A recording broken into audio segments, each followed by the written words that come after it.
Hello and welcome to About the House. Hepatitis C is a disease with a bad reputation. Sufferers can struggle physically, emotionally and socially. If left untreated, it can lead to liver cancer and liver failure. Despite the high diagnosis rate in Australia, only a handful of those with a chronic hepatitis C infection access treatment. A House Health Committee inquiry is examining the prevalence of the disease in Australia and the early testing and treatment options that are currently available. Member for Swan Steve Irons chairs the Health Committee.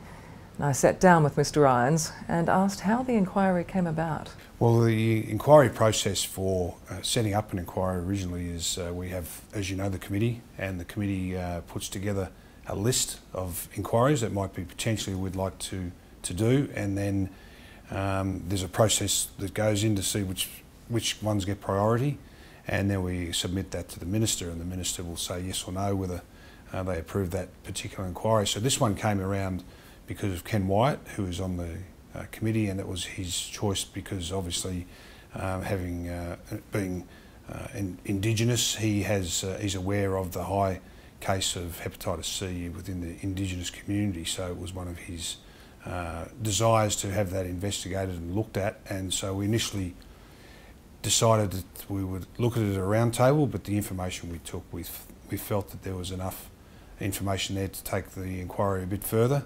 And the other area is as well with an estimated 230,000 people in Australia with Hep C.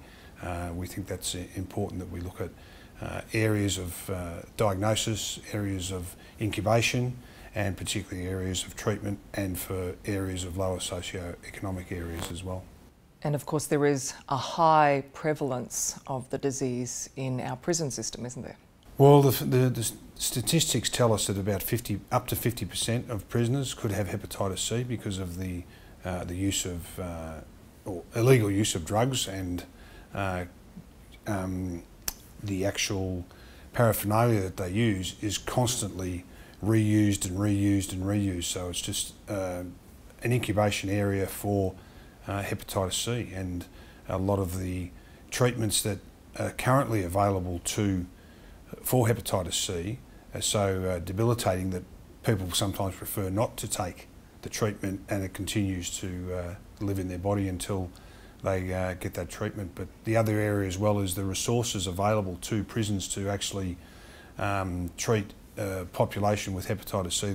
They just don't have those resources either, so it's an incubation area for Hep C. There are no needle and syringe programs in our prisons? Not at present, no, not in Australia. The evidence we've taken so far tells us that there aren't needle and syringe programs in the prisons in Australia, and that's a state legislation area, so that comes under state auspices.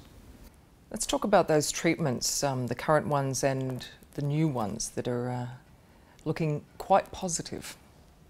Yeah, there are. The interferon is probably the favourite treatment at the moment, but because of the style of the drug, because we're chemically different, people will actually have different types of reactions to the interferon. So we heard evidence from people who are Hep C sufferers, and some of them had certain types of reactions, and some of them didn't have those, and they had different types of reactions. So it's not something the medical profession can say, well, this is the type of reaction you're going to have, because it's not clear on what the responses will be to it from each person. But there are new drugs available, and they've been listed, or they're not listed, there have been applications to list them on the PBS, and I guess that's up to the PBAC now to make those decisions as to whether they will list them or not.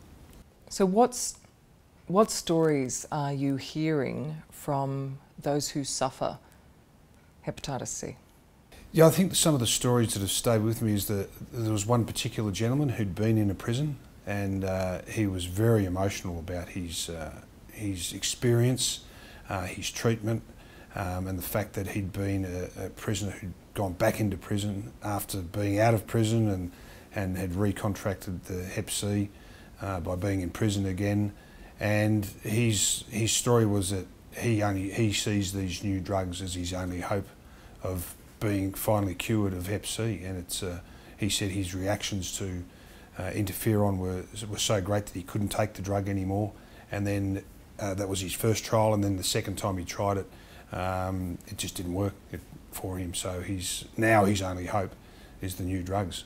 And his story and his courage to stand up and tell his story, and he was blatantly honest, and he swore during his evidence, and he apologised to the committee for that, but it was just the way he was, and he presented his case. And there are some stories of people telling us they've had Hep C for 25 years and they didn't even know it. So this is part of the problem as well. You know, I guess it's got a bit of a stigma to it.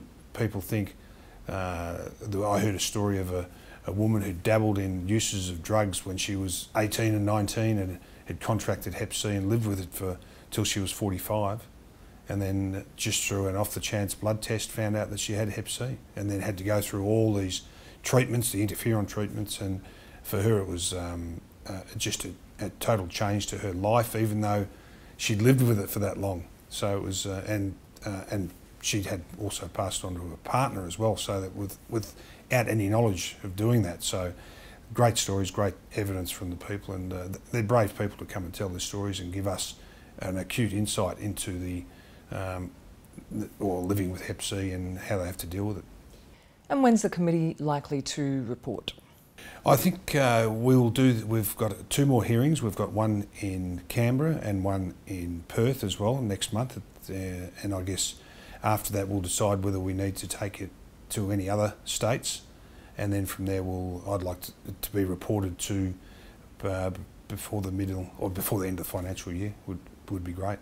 And you'd be hoping for action upon the report? Well, there's a strong push from the evidence we're taking for some type of needle and syringe program within the prison community. The Department of Health has said that would be ideal, but at the same time there's got to have some political will behind it, and I guess we'll look at the evidence we take and make that decision, and whether we put that as one of the recommendations. And to me it sounds like a perfect sense, but at the same time there's obviously the legal aspects of people having drugs in prison. So it's a difficult area, and I'm sure there are wiser people out there than me who will make the decision if we make that recommendation. Steve Irons, thank you very much for your time.